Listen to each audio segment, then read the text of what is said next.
بسم اللہ الرحمن الرحیم۔ آج ہم بات کرتے ہیں دمے کی بیماری کا علاج۔ ویسے تو دمے کا ایک نسخہ پہلے بھی میں بیان کر چکا ہوں کہ بام مچھلی، جس کو عام زبان میں نانگ مچھلی بھی کہتے ہیں، وہ دریا کے جوڑوں تیلابوں میں پائی جاتی ہے اور بڑی مشکل سے ہاتھ میں آتی ہے۔ وہ نایاب قسم کی چیز ہے۔ اس مچھلی کو پکڑ کے بھون کر، سالن پکا کر، تل کر، جس طرح آپ کو ٹیسٹ اچھا لگے وہ کھائیں تو انشاءاللہ تعالی آپ کا دمہ ٹھیک ہو جائے گا۔ سال کے موسم میں، خاص طور پہ سردیوں میں، یہ جوڑوں میں آسانی سے مل جاتی ہے، تو یہ سال میں 2-3 دفعہ کھائیں تو دوسرے سال بھی کھائیں۔ انشاءاللہ تعالی ہمیشہ کے لیے آپ دمے کی پرابلم سے نجات پا جائیں گے۔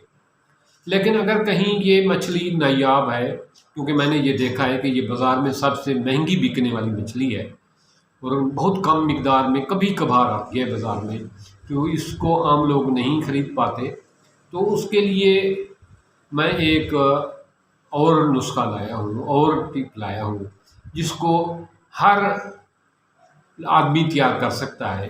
کرنا یہ ہے کہ شلغم کا رس لے، بند گوبھی کا رس لے، گاجر کا رس لے اور سیم کا رس لے۔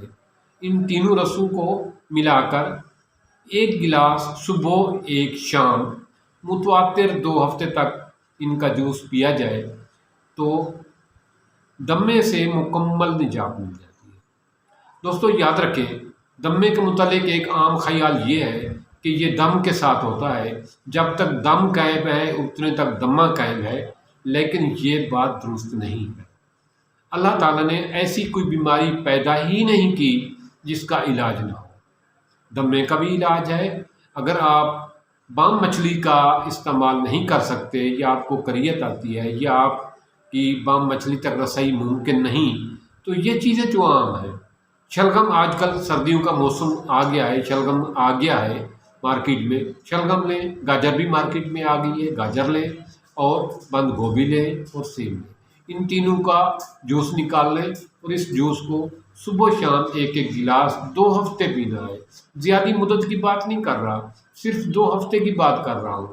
2 ہفتے پیے، اور حسب ذائقہ اگر آپ کو ضرورت محسوس ہوتی ہے تو معمولی مقدار میں شہد ملا سکتے ہیں ٹیسٹ کے لیے۔ تو آپ اس کو 2 ہفتے استعمال کریں، دمے کے لیے ہمیشہ سے نجات پائیں۔ دمے کا پرابلم، سانس کا پرابلم جو بھی ہوگا انشاءاللہ وہ ٹھیک ہو جائے گا۔ اس میں ایسی کوئی چیز میں نے ایڈ کرنے کو نہیں کہا جو آپ کی صحت کے لیے مضر ہو، جس کے آپ کی صحت پر بیڈ اثرات پڑے، یا جو آپ کے گردے اور مثانے اور پھیپھڑے کے لیے نقصان دہ ہو۔